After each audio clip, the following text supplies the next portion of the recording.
Scotty, you had a season high of 14 points. You had a double-double with 12 rebounds. You were 4 from 5 from the three-point line. What have you been doing to improve that three-point shot? Going into conference play, we're slowly getting there.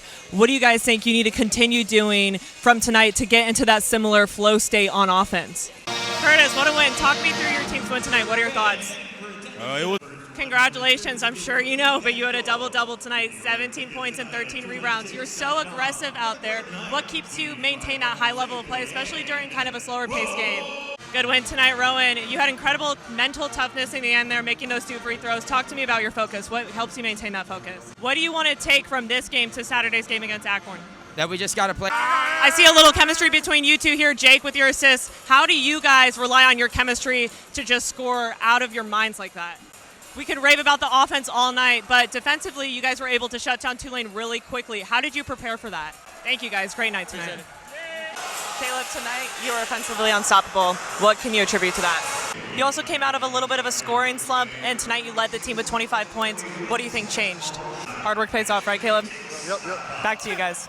Before the Struthers era for Tougaloo men's basketball, their head coach was Coach Thomas Billups, who stayed on staff as an associate head coach. Eric came in his first year as an assistant under Coach Billups. That year, Billups said to him, I want to do this for one more year, get one more championship, then turn it over to you. That's exactly what happened. The Bulldogs won a conference championship, and then Coach Billups stayed on staff under the current head coach, Eric Struthers. Paul, throughout your guys' non-conference season, you guys played some of the best teams in the country.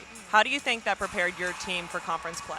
Here we are with all-time leading scorer, Gerald Honeycutt. Gerald, what does it mean to be back here tonight? So let's go back in time a little bit to your game-winning shot against Florida State, December 5th, 1995. What were you feeling in that moment? Tulane's assistant coach and former professional basketball player, RJ Hunter, has naturally stepped into his coaching position and has been a role model for his players. RJ's dad and Tulane's head coach, Ron Hunter, told us before the game that the players don't want to hear from him, they want to hear from RJ. He said everyone wants to be where RJ was at. Everyone wants to be a first-round draft pick. They want to be competing in the playoffs with the Celtics. RJ has inspired and motivated the players that with a lot of hard work and dedication, they can do just that. Last week when Asher Woods hit that buzzer beater 3, RJ was the first guy to reach him, squeezing him with excitement and pride. After the game, Coach Hunter mentioned to RJ the importance of staying composed and cool as a coach. To this, RJ brought up his buzzer beater 3 at Georgia State to beat Baylor when he was playing for his father, and Coach Hunter got so excited he fell off the stool he was sitting on. RJ has really stepped up to his role here and has created strong bonds with his players. Back to you, Jack. 23 consecutive games in double figures, so you're performing at a high level, but you're consistently performing at that level. What can you credit that to?